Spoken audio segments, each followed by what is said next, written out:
Hello, today I'm going to talk about how Euro profile cylinder core actually turns the cam on the lock. And this is due to a question in the UKLS forum asking how this works. So first of all, let's talk about this type of lock. And this type of lock has a key to be inserted on both sides. And when you insert the key and turn it, the cam turns. Okay, so I have another cam right here, and this is pretty simple. What it has inside is this kind of a device.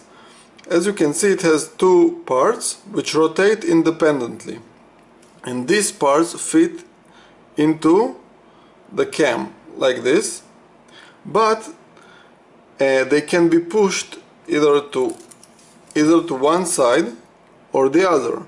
So if the left side is pushed, the cam turns without the right side turning, and if I push it further, then the left side turns, but the cam is being turned by the right side.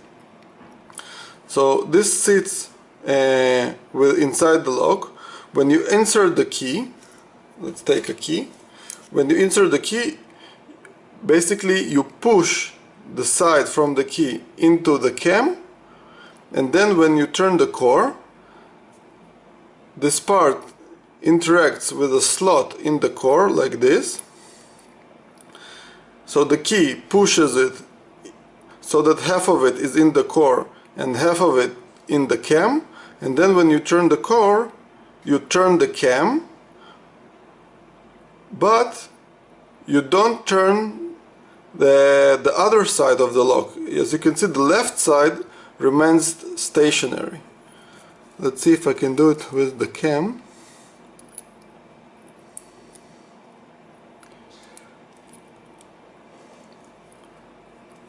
So now this core turns the cam, but the other side, I'm holding it, it remains stationary. So if you understand how this works, this basically means because only one side of this can interact with the cam at any given time, this means that only one key may be inserted at any given time. So if I try to insert this key from this side, come on,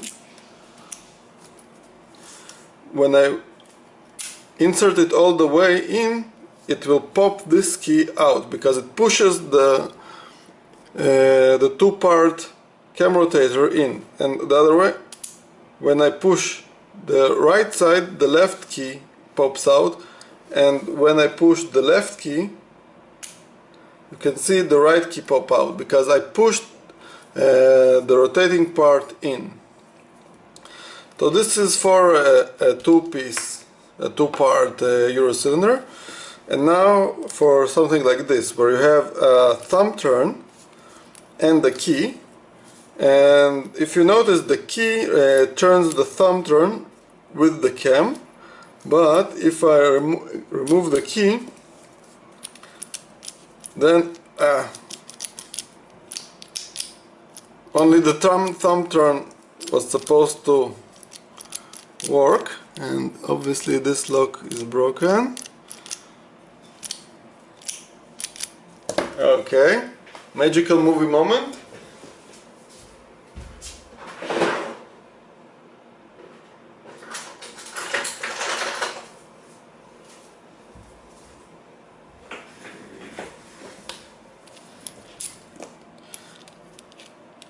Okay, so the cam turned by the thumb turn. Let's move this aside. So how this works? And I have here a half cylinder with just the thumb turn.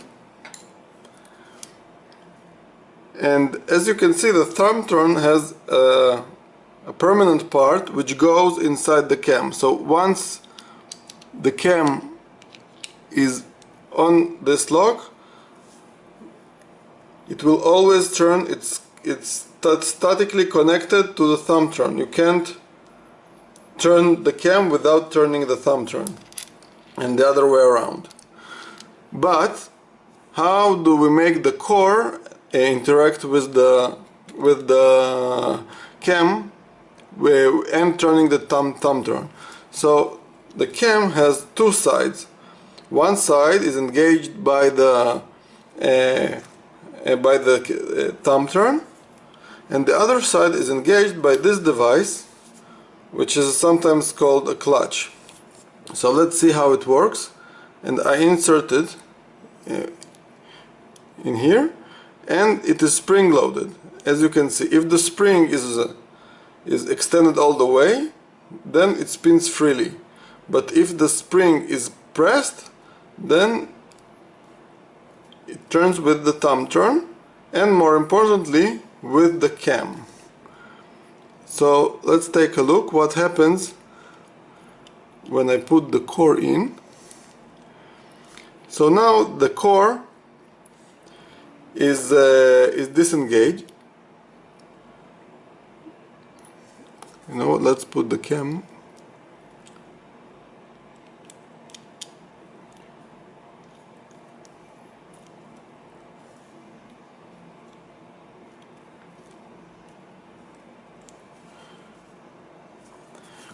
Okay, so now the clutch is disengaged because it's not depressed into the lock, and the thumb turn turns the cam without turning the clutch.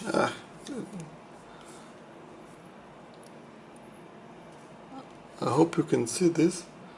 I'll try to turn it so you can see some feature on the clutch. So you can see this hole.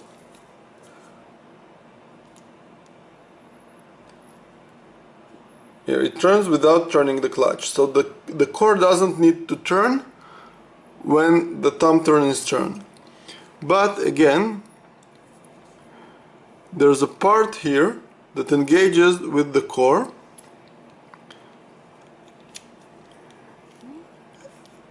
and as you can see, it doesn't engage with the cam until a key is inserted. So once the key is inserted and it is aligned properly with the cam to the other slot, then it engages the cam and the key turns the cam. So this is how the clutch works. Basically the key pushes it in, and then the clutch engages with the cam. So this was a well-known security fault, because you can basically create a device which will you could stick it inside the core and push it all the way in, so that it disengages with the core, and then turn it with bypassing the core and just turning the thumb turn with the clutch. So to this end, first of all, they fixed the core so that you can't push it in, and have added a spacer like this, which doesn't allow you to reach into the spacer. So when you reach with a pick inside the lock, you're touching the spacer and you cannot reach and get to the part that actually turns the core. So I'm not sure this attack is any longer possible on thumb turn Euro cylinders. So again, it is a bit longer than I expected, and I hope my explanation was clear, and thank you for watching.